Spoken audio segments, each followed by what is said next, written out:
What's going on, people? You tuned into another episode of the Convo, where we subscribe to the channel, comment our thoughts, take a moment of silence for them haters, and then we run them lights up. You tuned into your boy DJ Money, and right now I do not have my guest NC Dash with me, but who I do have with me is, oh my gosh, it's an honor just to have you here. Who I got here is one of the most well-known, unknown hip-hop artists of the century, the Mr. Comic-Con, Mr. Anime, Mr. Sky Blue. What's going on, bro? That's a sincere intro, man. I'm humble. Thank you. Oh, appreciate it, man. I'm humble. I'm glad that you was able to stop by. Tell us who you got with us today, man. So I got two of my two steps above the stars brethren. To my left. Yep. To my left. Yeah. Okay. I thought y'all name drop. Yeah, it's your boy Navo the Maestro. All right. And then to your right. Hey, MayDayGlo, GLO, no W. You know that's ours. All right. Okay, so you got a new project coming out. You got a lot of event coming out. You doing a lot of big things. Tell me something about it.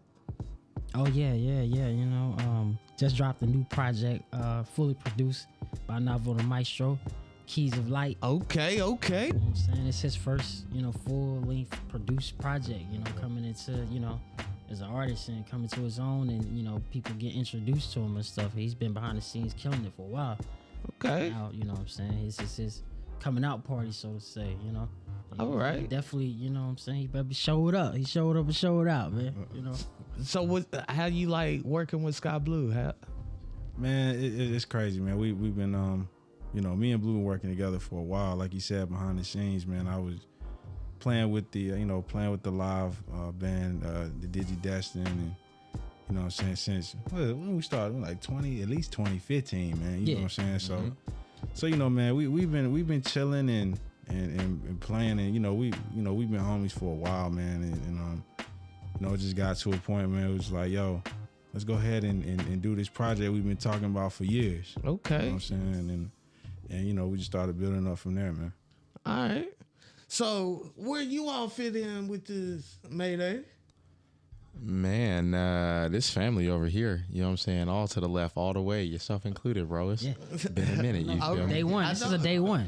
Yeah, it's been a while. Like, y'all were around when my bars were a little, you feel me? The transitions, So, but no, I've known Blue for, sheesh, it's been like 13 years, bro, give or take. That's crazy. Yeah. That's absolutely wild to really think about. Nothing but good luck since. I think I met you like probably a year after that or something like Bruh, that. it's gotta be. My first video shoot. Yeah. My flu. Yeah. Yeah.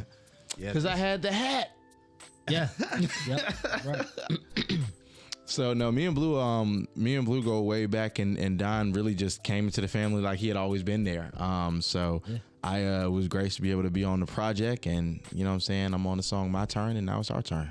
Okay. Yeah, I like that. Killed it. So what is y'all doing collectively? Are y'all still doing collectively as music, or y'all branching off, or is it just y'all two now? Like what does the future of Sky Blue music looking like? Yeah, you know what I'm saying? I've always been like, of course, like doing my thing independently, you know what I'm saying? It's just with a lot of different ventures that I branch out and do. But, my two sets above the stars, it's like, my brothers, it's my family. And it's also, it's going to be like a label, you know what I'm saying? And we release our indie music on there. I work with other labels too, but, I'm independent as well. So nothing exclusive. So our last project dropped on two sets above the stars and everything. So, it's going to be a collective, and it's going to be a family, and everybody still do their own thing. But, it's going to be, we got like our label, and Well, you know, it's gonna turn into movies, games, clothes, all kind of stuff. It's just under one umbrella. We're gonna be a corporation. We're gonna do it up. You know what I'm saying? I like Cash that. money or something. You know, something like that. You know what I'm saying? And about the business too gonna be. You know. What I'm Hey, saying? you best believe that. You know what I'm saying? So you know that's how it is, and everybody gonna be dropping projects. They're gonna be dropping projects on the 2 steps and everything like that. So you know what I'm saying? Okay.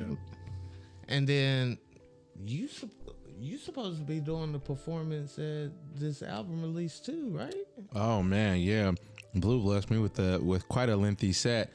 I don't know if he knows what I have in my music bag, but I don't. he about to get some of these people in trouble, man. I don't know if they feet, they necks, you know what I'm saying, are really ready for all this movement they about to encounter. But it's definitely going to be an amazing show. I'm looking forward to digging into some material I have that are videos, new material, and then, you know what I'm saying, a couple circa this and that. So Now, here's a good question. How much food do you got over there? Every time I turn around, you got something new in your hand eating. man, yeah, the bag is much like our imagination. It's unlimited. I'm gonna reach in. It's like you performing magic over here. Like every time, Alakazam, here's something else. Yeah, I mean, gotta keep the fuel. We heading towards the stars and above. You know what I'm saying? So Scott, a lot since this one of your first video actual interviews, Yeah. I wanted to get in depth because this is the first time a lot of your fans would be able to get to know not only Sky Blue, but I'm gonna let you say your name. Yeah, Mario Farrow. Okay, Yeah. I ain't know if you want to tell everybody your government like that. There's a lot of people that don't even know that actually, but yeah. So Mario Farrow, Oh, exclusive. If you didn't know, last name Farrow, royalty by design. Okay, so tell us about Mario Farrow, not just Sky Blue, but where did you come from? Like, tell us a little bit about your history.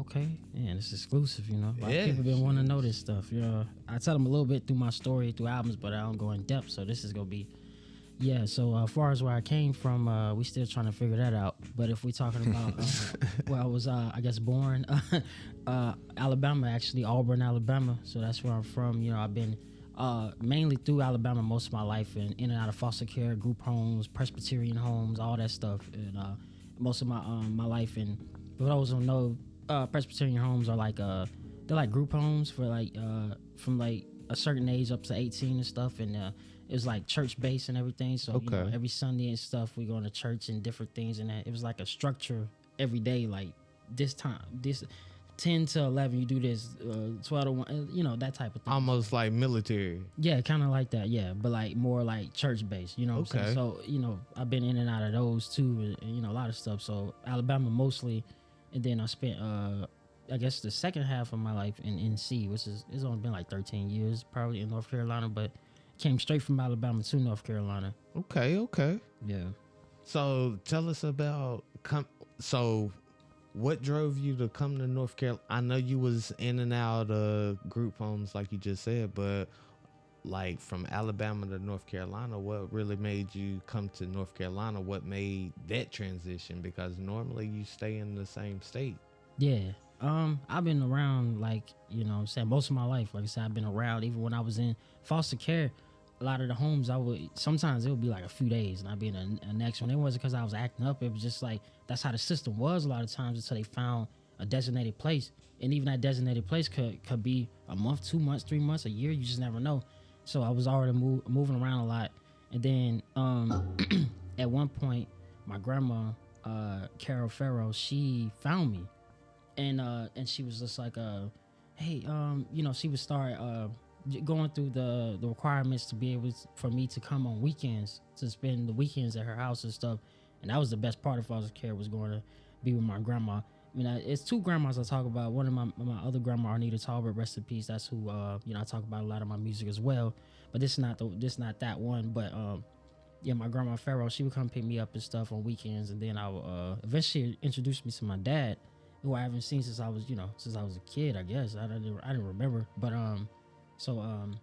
he ended up taking me out of foster care, so I stayed with him for a little while, and then you know, at some point, you know, we kind of bump heads and stuff. He was came up in a very like religious base home upbringing and stuff and like that, and I'm still, a firm believer in God and everything, but like it was certain things that just, it was just kind of extreme a little bit. So I ain't gonna go into too depth about that, but he was trying to, he was definitely trying to raise me right though, and stuff. It just, stuff happens, and end up being going to move with one of my I was still in high school, by the way, so I was finishing my last 3 years of last 3 years of high school in North Carolina in Chapel Hill, because we moved down, because eventually we was in Alabama, and then a lot of Alabama was crazy, like especially the environments that I was in and out. Even before my dad, some of those neighborhoods was just like, when you think Alabama, it's like crime. It was one of the top murder rates in the USA and stuff. So it was that, it was drugs, it was gangs, it was like all the cliche stuff. But it, I was around it and got caught up in a lot of that stuff sometimes too.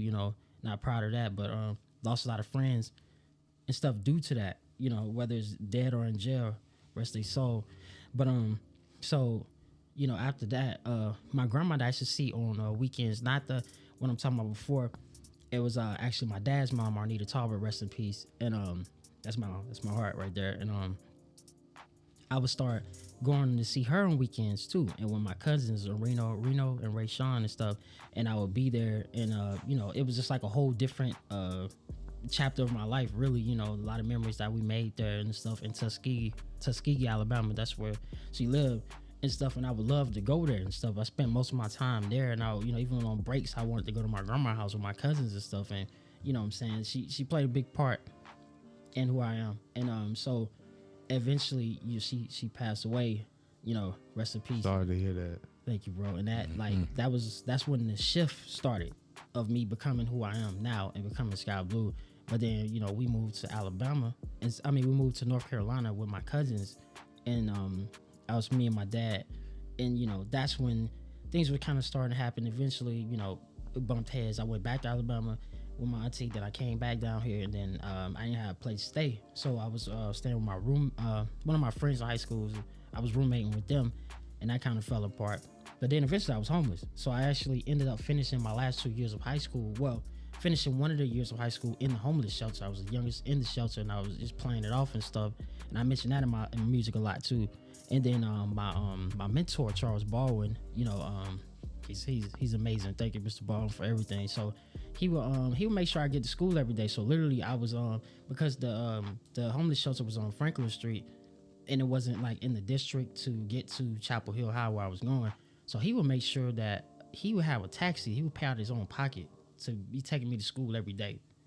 Out of his own pocket. He would do that. Man. And I was finishing high school. Well, I was finishing my junior year. And then eventually he introduced me to my mom, Jackie Parrish, that beautiful woman, who ended up taking me out the shelter when she found out. Because I was going to see her on weekends. It was always a weekend thing for me, which is crazy. So I would see her on weekends with my brother, Daquan, and we was real close. We still close, but I'm saying we was real close in high school and stuff. And it was going to be one of those things where it was somebody else that actually wanted to adopt me too. But it was kind of like they was going through the motions of it. And then my mom, she was just like, when she found out, because I was playing it off, so I would get them to drop me off on Franklin Street, and I never tell them where I stayed at.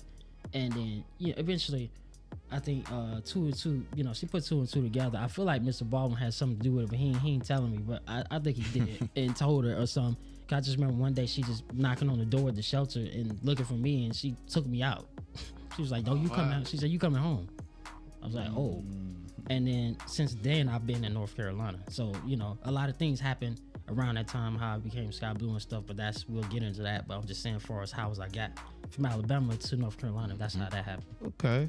So through all of this, like, where do music play in the part of it? That's a good question. Because I always loved music. Even when I was staying with my mom and stuff before I went there, I went to foster care probably like 5 or 6. So it was very early when I was and I've been there since. But I remember my stepdad and my mom too. My mom was playing like Sade, Anita Baker and stuff like that consistently. And SWV. A lot of these people actually mentioned in my music. Like, music played a big part of my upbringing growing up. And my stepdad, he was playing like all the 90s stuff. He was playing Nas, Illmatic. He was playing Tribe. he was playing Tupac, Me Against the World consistently. I would come home from school and he'd be washing his car. It was like a routine. And Me Against the World blasting with the doors open in the car. And so I grew up on that stuff. And as I got older, I realized that stuff played a part. Like, wow, I grew up on this type of stuff. So I see how I started to gravitate to that type of music, that style. But it's a variety of styles, like I said, because, you know, there was, my mom loved Marvin Gaye, Michael Jackson, Sade, stuff like that. All that played a big part of who I am. And so music has always been an escape for me. Music, video games, and anime and cartoons.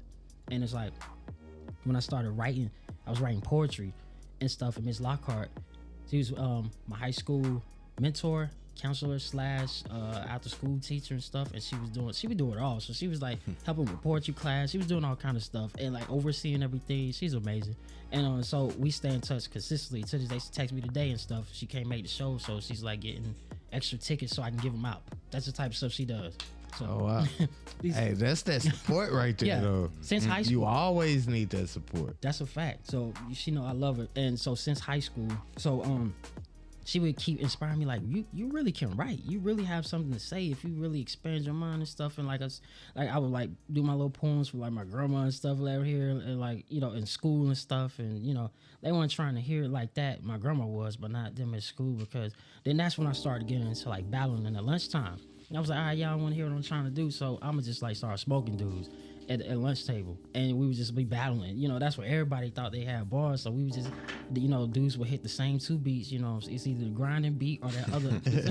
and every straight day, boom bap. Straight. You know what I'm saying? So we'll be in there rapping and stuff, and then I was just running through dudes like that in high school and stuff. And from there, I was actually having like I really love battling. I still love battling now, like watching battling and stuff and the art of it. But is that something that Sky Blue might be doing in the future? Like, not unless they want to see Goku come into the tournament. That's a whole other side of me that I think, you know what I'm saying, that people ain't, that I think people would enjoy, but they don't even know it's your there. blue hat gonna turn gold. You know, you never know. Whoosh. Might get more blue. But you know what I'm saying? So I was on that and everything. So from then on, I was writing poetry. And even when I was in school, like one of my alter egos is like the Colorful Dreamer is what I say, because my teachers would always tell me I got like a colorful, vivid imagination consistently. They would always tell me, it was like, if you just applied yourself when it came to writing, a lot of stuff I didn't care about. I still got good grades, but I wasn't paying attention. I was a dreamer. I was just looking out the window, just, you know, looking into the sky. Stuff I rap about is what I was doing. And so, but when it was time to write, the creative writing and everything, I would write stories, like straight up stories, like characters and everything. And they were like, you are a very talented writer. You're a very talented writer. Just apply yourself. And then, you know, eventually that moved up to music.